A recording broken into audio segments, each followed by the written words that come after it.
Boa noite. Boa noite. STF determina repatriamento de 53 milhões de dólares de contas que seriam de Paulo Maluf. CPI da Petrobras aprova a convocação da presidente da companhia, Graça Foster. Em São Paulo, o Sindicato dos Ferroviários adia greve no sistema de trens. Já no Rio de Janeiro, a população sofre com a greve dos motoristas de ônibus. Prefeitura faz cercadinho para usuários de droga na Cracolândia. E em Nova York, um museu homenageia as vítimas do atentado do 11 de setembro.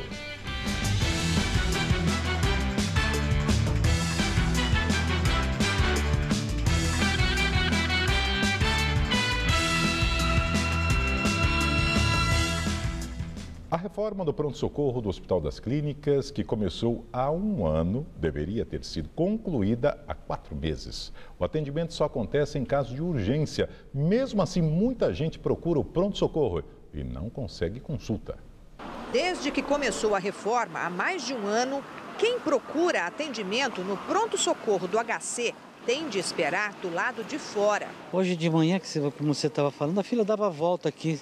Se chovesse aqui, estava todo mundo lá de fora.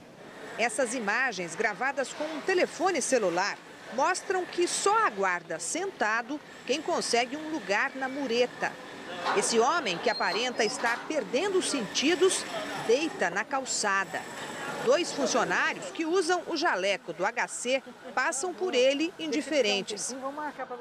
Só depois que pessoas na fila pedem ajuda, um socorrista chega e o homem é levado numa cadeira de rodas.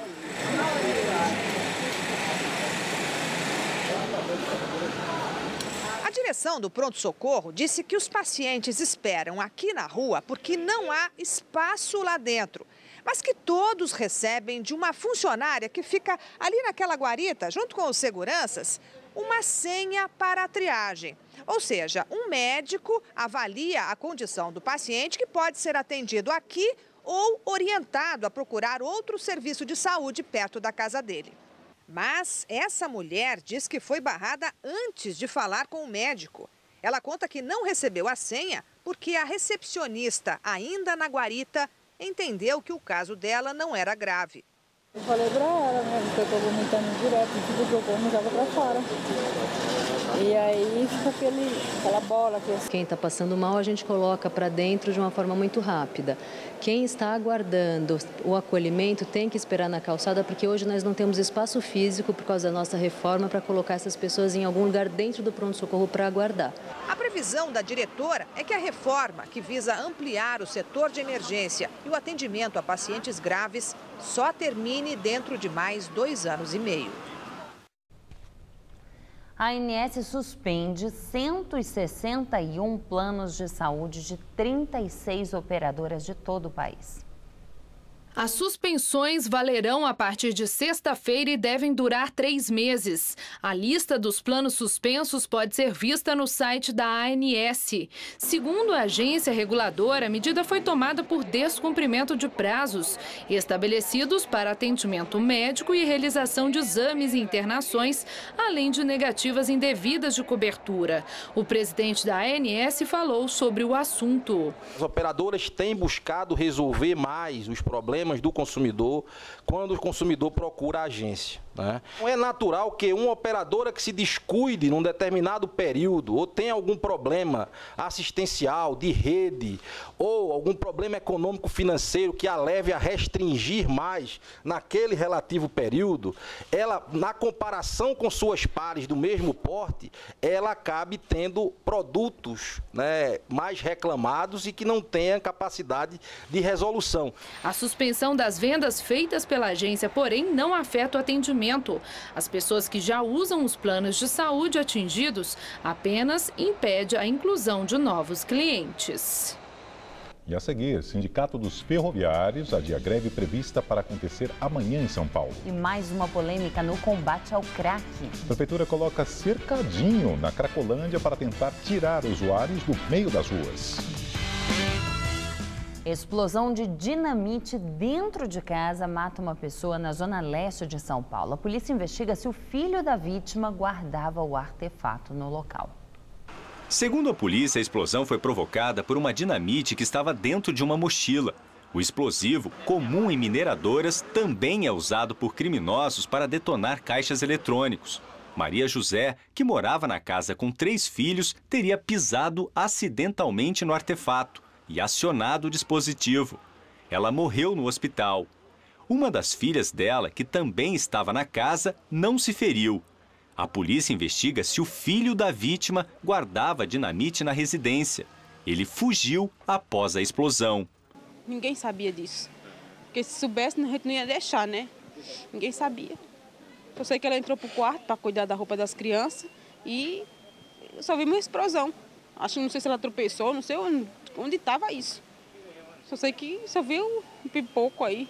Olha, o barulho foi tremendo, tremendo, tremendo. Me jogou na parede, eu estava em cima da minha laje, me jogou na parede do impacto tão grande. É triste, cara. Trabalhadeira de segunda a sexta para manter as filhinhas dela aí e o próprio filho tirar a vida dela. O imóvel foi interditado pela Defesa Civil e será demolido. Em assembleia que terminou agora à noite, ferroviários da Companhia Paulista de Trens Metropolitanos decidem não entrar em greve amanhã, como estava previsto. Os ferroviários da CPTM decidiram não entrar em greve amanhã, como já era previsto. Eles têm na próxima segunda-feira uma reunião de conciliação no Tribunal Regional do Trabalho com representantes da CPTM e mantém até lá o estado de greve. A companhia prometeu melhorar a proposta de 7% de reajuste, entre outros benefícios. Uma nova assembleia vai acontecer na noite de segunda-feira, quando os ferroviários vão decidir se aceitam a nova proposta ou se paralisam na terça, dia 20. A CPTM transporta diariamente 2,8 milhões de passageiros entre 22 cidades da região metropolitana de São Paulo. No Rio de Janeiro, a população sofreu com o segundo dia consecutivo da greve dos motoristas de ônibus. Na avaliação da Justiça, a paralisação foi considerada ilegal porque o grupo que lidera o movimento não representa a categoria. As empresas chegaram a fechar com o sindicato um reajuste de 10% no salário da categoria, mas parte dos motoristas não aceitou o acordo e uma nova paralisação foi iniciada. O Tribunal Regional do Trabalho decidiu multar o sindicato dos rodoviários em R$50 mil por dia, caso a greve continue. Já o sindicato deve recorrer da decisão. Eles afirmam que não tem mais o controle da greve e que essa paralisação é, na verdade, um movimento político. No final da tarde de ontem, motoristas e cobradores da Baixada Fluminense chegaram a entrar em greve, mas a adesão foi pequena. Hoje pela manhã, o carioca precisou de paciência para se deslocar. Com a diminuição dos ônibus em circulação, as vans foram a principal alternativa de transporte. Nesta paralisação e na greve da semana passada, mais de 500 ônibus foram depredados. A Prefeitura decide montar um cercadinho na região da Cracolândia, no centro da capital paulista. Na tarde de ontem, grades de metal foram colocadas na área em que se concentram os dependentes químicos. Segundo o prefeito Fernando Haddad, a intenção não é impedir que usuários de crack transitem pelo local. Os moradores e comerciantes da região reclamam que o fluxo dos usuários chega a obstruir as ruas. O calçadão na Alameda Cleveland, em frente à estação Júlio Prestes da CPTM, está cercado por grades e cones. Homens da Guarda Civil Metropolitana estão por perto. Do lado de dentro, usuários de droga consomem crack longe de quem passa na rua. Eles podem entrar e sair quando quiserem, mas aparentemente preferem ficar confinados. Segundo a Prefeitura, são cerca de 200 usuários que foram convencidos a ficar no cercado e liberar as ruas e calçadas para carros e pedestres. Segundo o prefeito, esta era uma demanda da população do entorno. A ideia da Prefeitura, ao instalar essas cercas, foi organizar o fluxo de pessoas, já que quem passa por aqui, comerciantes e moradores, reclamam muito da sujeira e da violência. Mas o cercadinho da Cracolândia dividiu opiniões. A questão de ser certo com o ser humano não é, né? Não é, nunca foi. Um paliativo, né? Paliativo, nada mais do que um paliativo. Pra mim não fez a menor diferença. Eles ficaram tudo por aqui, ó. De manhã você tinha que passar quase em cima deles. E agora? Ah, tá bem melhor. O prefeito Fernando Haddad disse hoje que a medida reduziu em 70% o fluxo de dependentes químicos na região e que tudo está sendo negociado com os próprios usuários de drogas. Não é a primeira ação da prefeitura na área. Há 4 meses funciona o programa de braços abertos, que oferece hospedagem em hotéis da região, alimentação e trabalho. Hoje, 429 pessoas estão cadastradas no programa. A maioria trabalha em frentes de limpeza e varrição. Segundo a prefeitura, houve a redução de 50% a 70% no consumo médio de crack dessas pessoas. Mas há desistências. De janeiro até o fim de abril, 31 usuários voltaram para as ruas. E vereadores de São Paulo aprovaram em primeira votação o projeto de lei que prevê feriado municipal no dia 12 de junho. Nesta data, acontecerá a abertura da Copa na Arena Corinthians, zona leste da capital paulista. Uma emenda no texto determina que nos dias dos demais jogos na cidade, a prefeitura decrete ponto facultativo. Assim, fica a critério das empresas liberarem os funcionários nos dias das partidas. O texto ainda passará por uma segunda votação na Câmara Municipal antes de ser encaminhado para a sanção do prefeito Fernando Haddad. Projetada em 1945, a Radial Leste, ligação entre o centro de São Paulo e o bairro de Itaquera, na Zona Leste, passou por muitas mudanças. Principal acesso à Arena Corinthians, local onde vai ocorrer a abertura do Mundial de Futebol, o trecho agora foi apelidado de Avenida da Copa e já recebeu até roupa nova para o Mundial. A casa às margens da Radial Leste ainda é a mesma. Já a vizinhança... Ali onde tem a loja de carro ali era o nosso campo. Nós brincávamos, as peladas da gente. Aí onde é o seguro, é o meu tio onde morava. Na Orluz aqui, meu avô. Sérgio ainda guarda as fotos dos anos 60, época em que a ligação entre o centro e a zona leste de São Paulo começou a se concretizar. A padaria era aqui tinha todas as casas, né? E a padaria morria bem no bico lá mesmo. Ela vinha até aqui a padaria, mais ou menos. Essa radial aqui não tinha, essa via aqui. E era uma pista para ir para Itaquera e uma pista para a cidade, só. O corredor, projetado em 1945 durante a gestão do prefeito Prestes Maia, foi protagonista do desenvolvimento da região. São Paulo foi planejada. A Radial Leste é uma prova clara disso. O que aconteceu é que também, por outro lado, São Paulo foi ocupada de uma maneira muito mal desenhada. Então isso gerou uma enorme diferença de qualidade urbana entre a Zona Leste e a Zona Sul também, inclusive, mas entre a Zona Leste e a Zona Leste próxima, o Centro e a Zona Oeste. De todas as mudanças pelas quais passou a Radial Leste, a última é talvez a mais charmosa. A via ganhou placas especiais para a Copa do Mundo, com o emblema do Mundial e a indicação para a Arena Corinthians. A Avenida da Copa, como vem sendo chamada, será a principal via de acesso à Arena Corinthians, que abre o Mundial.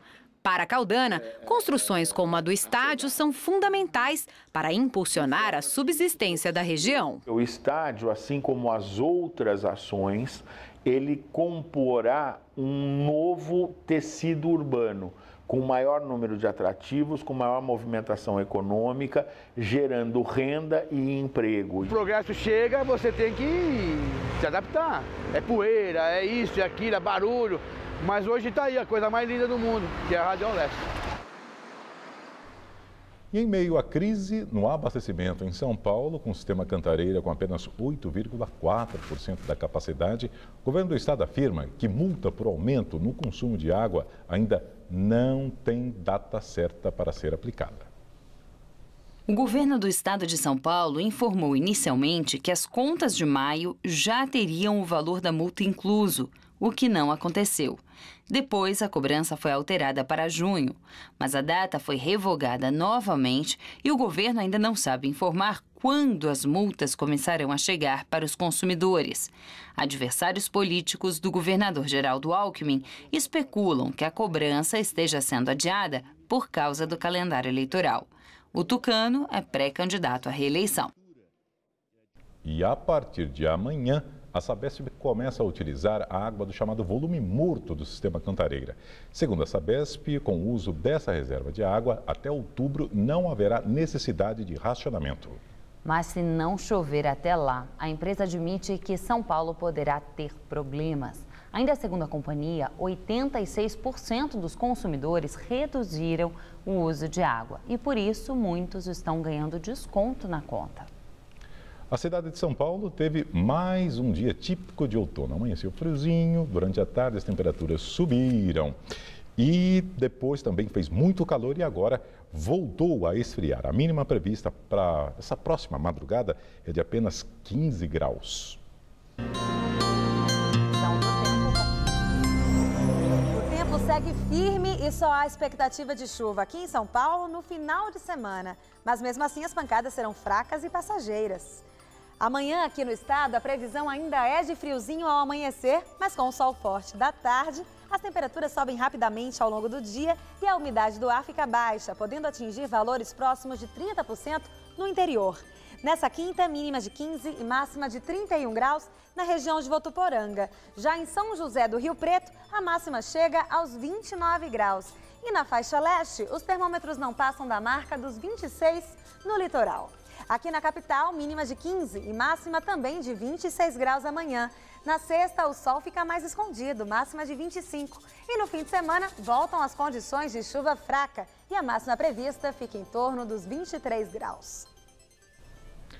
André Vargas interrompe licença e anuncia que vai retomar seu mandato de deputado federal na Câmara.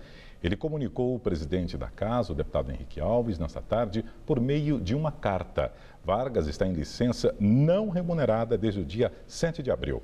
O deputado pediu afastamento do cargo para se dedicar à sua defesa em um processo movido pelo Conselho de Ética da Câmara. Ele é investigado por quebra de decoro parlamentar, depois que denúncias publicadas na imprensa apontaram seu envolvimento com o doleiro Alberto Youssef, preso na Operação Lava Jato da Polícia Federal por lavagem de dinheiro. De lá para cá, André Vargas também renunciou à vice-presidência da Câmara e se desfiliou do PT. Ontem ele foi notificado pelo Conselho de Ética, que determinou que ele apresente sua defesa por escrito em até 10 dias.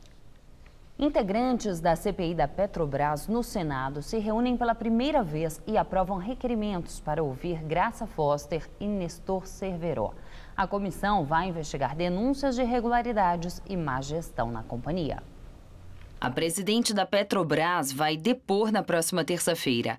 Graça Foster e o ex-diretor da área internacional da empresa, Nestor Cerveró, foram chamados para prestar esclarecimentos sobre a compra da refinaria de Pasadena, nos Estados Unidos. O ex-presidente da Petrobras, José Sérgio Gabrielli, será ouvido na quinta-feira da próxima semana. No total, foram aprovados requerimentos para depoimentos de 35 autoridades envolvidas na polêmica compra da refinaria. Um pedido para ouvir o ex-presidente Luiz Inácio Lula da Silva foi apresentado, mas rejeitado. A maioria dos integrantes da CPI é da base governista. Mais cedo, o senador Vital do Rego, do PMDB da Paraíba, foi eleito presidente da comissão. José Pimentel, do PT cearense e líder do governo no Congresso, é o relator. Ministro da Fazenda, Guido Mantega, fala sobre a Petrobras na Câmara dos Deputados. Mantega comentou a compra da refinaria de Pasadena nos Estados Unidos em 2006. Na época, segundo ele, os conselheiros da Petrobras não tinham informações plenas sobre a operação. Dilma Rousseff era presidente do Conselho de Administração que aprovou o negócio. O prejuízo admitido oficialmente é de $500 bilhão. De fato, os conselheiros não tinham as informações plenas para tomar a decisão. E a decisão que foi tomada com as informações que o que havia foram corretas, porque não estou falando só da presidenta Dilma, estou falando de conselheiros importantes, membros da sociedade, empresários reconhecidos que opinaram pela aquisição de Pasadena. Atual presidente do Conselho, Mantega afirmou que em 2006 o mercado era promissor e acrescentou que foi contrário à compra da segunda etapa da refinaria em 2008. Vamos ao comentário de política com Bob Fernandes. O PMDB vai presidir a CPI da Petrobras no Senado. O PT terá a relatoria. O governo Dilma busca a blindagem. Em São Paulo, o PSDB não fez e não fará CPI sobre o caso Alstom, Siemens e Metrô, apesar dos fatos. O Estadão informa, a Justiça Suíça revelou que Robson Marinho recebeu 2,7 milhões de dólares entre 98 e 2005. Conselheiro no tribunal que julga as contas do governo tucano desde 98, Marinho chefiou a Casa Civil de Mário Covas. Antes de se enlamear quem já não tem como se defender, é bom lembrar. Robson Marinho começou a receber um ano depois de deixar o governo Covas e seguia recebendo, segundo a Justiça Suíça, em 2005, quando Covas já estava morto há 4 anos. A ressalva é importante. No Brasil, para quem é do clube, a maior punição é a avacalhação pública. Culpa ou inocência são discutidas depois do justiçamento em público. Já quem não é do clube será condenado e preso, além da avacalhação. A avacalhação pública tem alguns sentidos. Um é o de aplacar a justa sede de justiça. Outro sentido é o político, ainda mais no ano eleitoral. CPIs podem até não dar em nada, mas produzem estragos nas manchetes, nos telejornais e nas mídias todas. Por isso, a pressão brutal para que algumas CPIs existam. Por isso, o silêncio cúmplice para que outras CPIs não venham a existir. A propósito, no site Congresso em Foco, importante informação do Procurador-Geral Rodrigo Janot. Pouco menos de 300 deputados e senadores respondem a mais de 540 processos no Supremo Tribunal Federal, ou seja, praticamente a metade do Congresso. Assustador, mas é bom lembrar o panorama todo. Ricos brasileiros têm a 4ª maior fortuna do mundo em paraísos fiscais, 520 bilhões de dólares, e isso em 2010. E brasileiros, em geral, devem à Receita mais de 1 trilhão e 300 milhões de reais em impostos. Boa noite. Supremo Tribunal Federal determina repatriamento de 53 milhões de dólares que estariam bloqueados em contas de Paulo Maluf no exterior. O ministro do STF, Ricardo Lewandowski, determinou que a Procuradoria-Geral da República inicie procedimentos para trazer a quantia de volta ao país. A decisão foi tomada após pedido da Procuradoria em ação penal contra Maluf, na qual ele é acusado de lavagem de dinheiro por supostamente desviar recursos de obras públicas quando era prefeito de São Paulo. Pela acusação, ele teria enviado os valores para contas em paraísos fiscais. A assessoria de Maluf ainda não se pronunciou sobre o assunto. Venezuela tem mais um dia de protestos contra o governo do presidente Nicolás Maduro. Houve confronto nas ruas da capital, Caracas. O protesto aconteceu no centro da capital venezuelana. Manifestantes mascarados atiraram bombas caseiras contra os policiais, que responderam com bombas de gás. O país enfrenta protestos desde fevereiro. Manifestantes contrários ao governo Maduro pedem redução da inflação e um combate mais efetivo contra a violência. O protesto aconteceu um dia depois de o presidente Nicolás Maduro anunciar que vai abandonar o diálogo com a oposição. E sobe o número de vítimas fatais da explosão de uma mina de carvão na Turquia. Mais de 240 pessoas foram encontradas mortas. Outras 120 continuam soterradas. Centenas de pessoas aguardaram a noite toda por notícias do resgate. O primeiro-ministro Tayyip Erdogan visitou o local do acidente e pediu para que os familiares dos mineiros tenham paciência. O governo decretou 3 dias de luto. Enquanto isso, cerca de 200 pessoas protestaram na capital, Ankara, contra as más condições de trabalho no país. Houve confronto com a polícia e algumas pessoas foram detidas. Em Istambul, milhares foram às ruas e também houve confronto.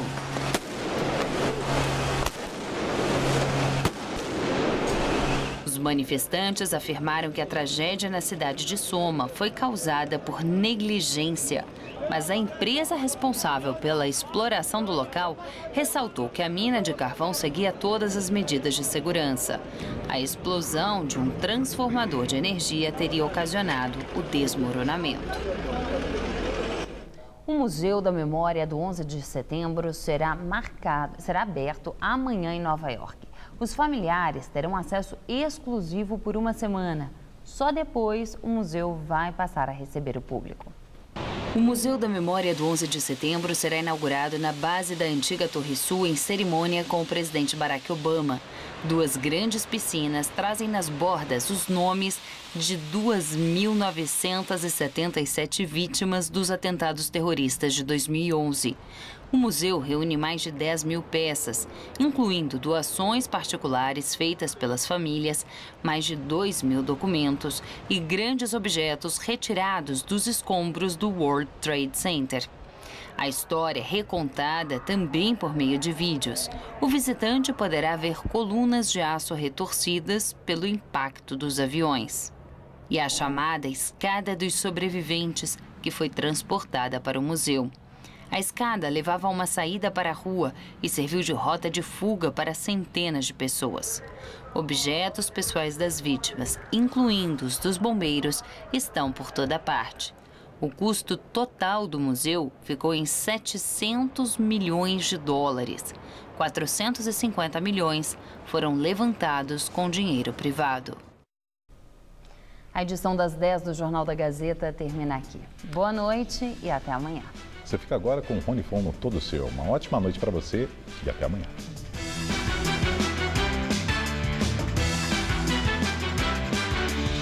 Logo mais 11h30 da noite no Eu Nunca, Sofia Reis leva um famoso ator para correr no autódromo pela primeira vez. Assista agora todo seu e logo após Eu Nunca.